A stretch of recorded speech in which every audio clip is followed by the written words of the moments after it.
Sebuah buku catatan berwarna hitam dijatuh di tengah jalan. Yang aneh adalah air hujan tak jatuh di dekatnya. Seorang pria melihat buku catatan ini. Dia merasa penasaran dan membawa buku catatan itu ke rumah. Halaman yang pertama buku catatan itu memperkenalkan bahwa kalau menulis nama siapapun ke buku catatan ini maka orang itu akan mati. Light merasa itu lucu sehingga tak peduli. Pada saat ini ada berita tentang seorang tawanan sedang melarikan diri. Karena mau coba satu kali sehingga Light menulis nama tawanan itu di buku catatan lalu berbaring di tempat tidur. Keesokan harinya ketika dia makan apgi dia membaca kabar tentang tawanan itu sudah mati. Light sangat bingung sehingga membuka buku catatan itu. Untuk melihat apakah itu hanya kebetulan. Light pergi di jalan dan menulis semua nama orang-orang yang pernah menggertak dia di buku catatan. Sedetik kemudian pengganggu itu sangat kesakitan sambil memegangi dadanya. Hanya dalam beberapa detik dia sudah mati karena sakit jantung. Setelah melihatnya akhirnya, Light juga percaya kekuatan buku catatan tersebut. Dia buru-buru pulang tapi tiba-tiba ada suara yang aneh memanggilnya. Ketika Light mengangkat kepalanya tiba-tiba ada seekor monster berwarna hitam terbang dari langit. Dia adalah Dewa Kematian Ryuk dan adalah pemilik buku catatan itu.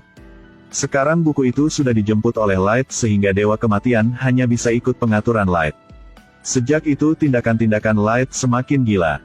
Yang pertama dia memasuki sistem pengelolaan polisi untuk selektif penjahat-penjahat yang belum ditangkap dalam 10 tahun baru-baru ini. Selanjutnya dia menulis nama mereka di buku catatan. Semua penjahat-penjahat itu meninggal karena sakit jantung.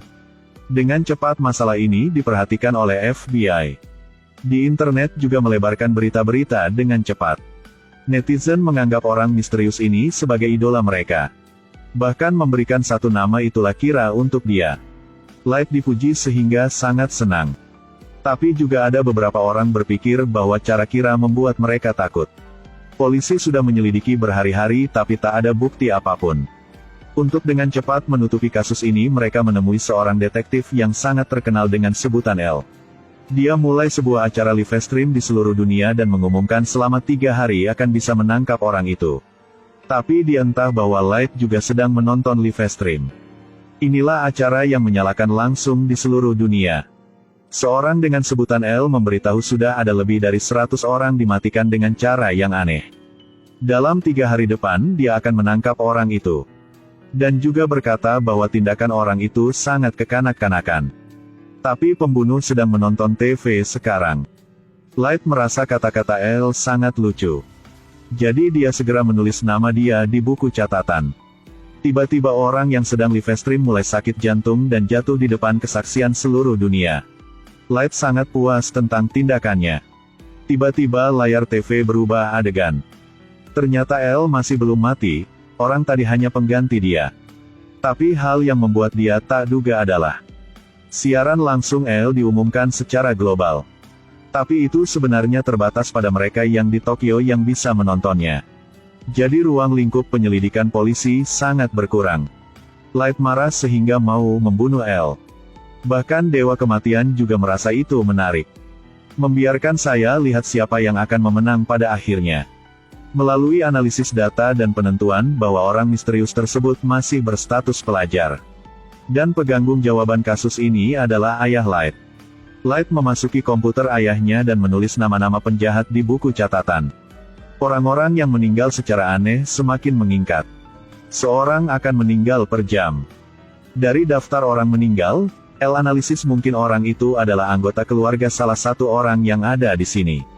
Hari itu Light berjalan di taman. Dia melempar sebuah apel ke belakang untuk Dewa Kematian tapi Dewa Kematian tidak menerima. Light menyadari aneh dan ada sesuatu yang tak biasa. Light membuka kamera di depan HP-nya dan menyadari ada seseorang mengikutinya di belakang. Pasti ini adalah polisi yang sedang mengikutinya. Tapi entah namanya sehingga Light tak bisa melakukan apapun. Dewa Kematian berkata dengan dia bahwa Dewa Kematian bisa melihat nama semua orang. Tapi jika Light ingin memiliki kemampuan ini, dia harus menukar setengah dari umurnya. Light mendengarnya dia tak perlu lagi. Dia mengambil buku catatan dan melihat bagian kenalan dengan hati-hati. Di atasnya ditulis bahwa buku catatan ini tidak hanya bisa membunuh orang tetapi juga memilih cara yang membuat orang itu meninggal. Jadi Light memiliki pikiran yang baru.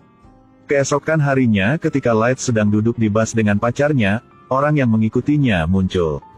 Dia duduk di belakang keduanya dengan diam-diam. Light berbalik dan bertanya siapa yang sudah memerintah Anda mengikuti saya. Tapi pria itu berpura tak paham apapun.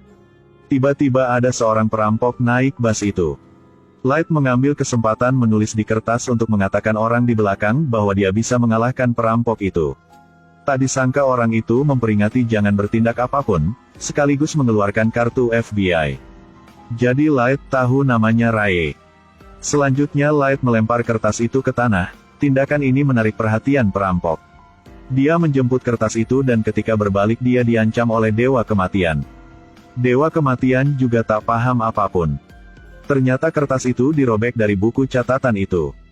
Perampok sudah menyentuh kertas itu sehingga bisa melihat Dewa Kematian. Perampok tanpa henti menembak. Sampai habis peluru dia buru-buru menurun bus. Tak disangka. Ternyata Light sudah bisa menebak semuanya. Dia sudah menulis detail urutan kematian dalam buku. Meskipun tahu nama Raye tapi Light masih belum bertindak. Karena dia memiliki rencana yang lebih besar. Raye menemukan file di kereta bawah tanah, di dalamnya ada walkie-talkie. Setelah memakai headphone, Raye tahu bahwa ujung satunya adalah orang misterius yang dia mencari. Untuk membuktikan dia adalah Kira, Light berkata bahwa di samping Raye ada seorang penjahat. Dalam 40 detik kemudian dia akan meninggal karena sakit hati. Setelah itu penjahat mulai kejang dan mati di depan Raye. Kali ini Raye benar-benar percaya. Light memaksa dia menulis nama semua orang dalam tim investigasi di kertas lalu meletakkan di tempat tadi. Baru saja menurun kereta Raye merasa sakit dada lalu jatuh ke tanah. Orang-orang di dalam tim investigasi yang ditulis nama juga meninggal. Light berdiri di kereta bawah tanah dan tersenyum. Karena sejumlah besar anggota semuanya meninggal secara tak terduga, banyak orang juga mengundurkan diri dari tim investigasi. Hanya ada 5 orang yang tak takut. Dan L juga hanya membutuhkan orang-orang seperti itu. Orang-orang ini dengan cepat pergi ke rumah L. L berkata bahwa dia sudah tahu cara membunuh orang ini. Sekaligus istri Raye juga mulai menyelidiki Light. Maki memberikan sebuah kartu nama untuk Light dan berkata bahwa dia tahu Light adalah orang itu. Tapi Light berbalik tanpa berkata apapun. Maki terus berkata dia akan tak dibunuh. Kartu nama tadi yang diberikan untuk Light hanya palsu. Di sisi L juga menemukan petunjuk melalui video. Sebelum mati Raye terus-menerus menunjuk ke dalam kereta. Hal ini membuktikan orang itu sedang ada di dalam kereta. Jadi tersangka menyusup menjadi hanya beberapa orang. Di dalamnya ada foto Light. Ketika pulang rumah Light menemukan ada sesuatu yang tak biasa. Pensil yang dia taruh di pintu sebelum dia pergi rusak sehingga seseorang pasti telah memasuki kamarnya. Jadi FBI memasang kamera di kamar Light. Sekelompok orang mengamati berhari-hari tapi tak menemukan apapun. Setiap hari setelah belajar Light makan kentang goreng. Setiap hari setelah belajar Light makan kentang goreng. Melihat Light tak ada sesuatu yang tak biasa sehingga L memerintah mengembalikan semua kamera. Tapi L sudah melewati satu hal, itulah makanan kentang goreng yang Light makan setiap hari. Tiba-tiba ada seseorang menelepon. Orang menelepon adalah Maki, istri Raye. Dia berkata dia bisa membuktikan Light adalah orang itu. Dalam pameran lukisan dia menculik pacar Light. Ketika Light datang, dia menggunakan pacarnya untuk mengancam Light dan memaksanya untuk mengakui bahwa dia adalah seorang mistik. Sekaligus juga berkata namanya untuk Light. Meskipun Light berkata dia bukan orang itu. Tapi dia mengeluarkan pena di belakang. Tiba-tiba pacarnya melepaskan dari Maki dan berlari ke arah Light. Maki melepaskan beberapa tembakan ke arah Light tetapi dihentikan oleh pacarnya. Melihat gadis yang tidak bersalah mati, Maki sangat menyesal dan juga bunuh diri. Semuanya ada di dalam rencana Light. Ternyata Light sudah tahu nama Maki. Dia mengatur semuanya untuk mengganggu tim investigasi dan membebaskan diri sendiri. Dewa Kematian melihat rencana ini juga terkejut karena Light sangat pintar. Akhirnya Light menyaran dengan ayah dia menyetujui tim investigasi untuk membalas dendam untuk pacarnya. Ayah belum setuju, L sudah muncul dan setuju saranan dari Light. Mungkin akan ada pertempuran sengit antara dua karakter ini. Anda mengira siapa yang akan memenang?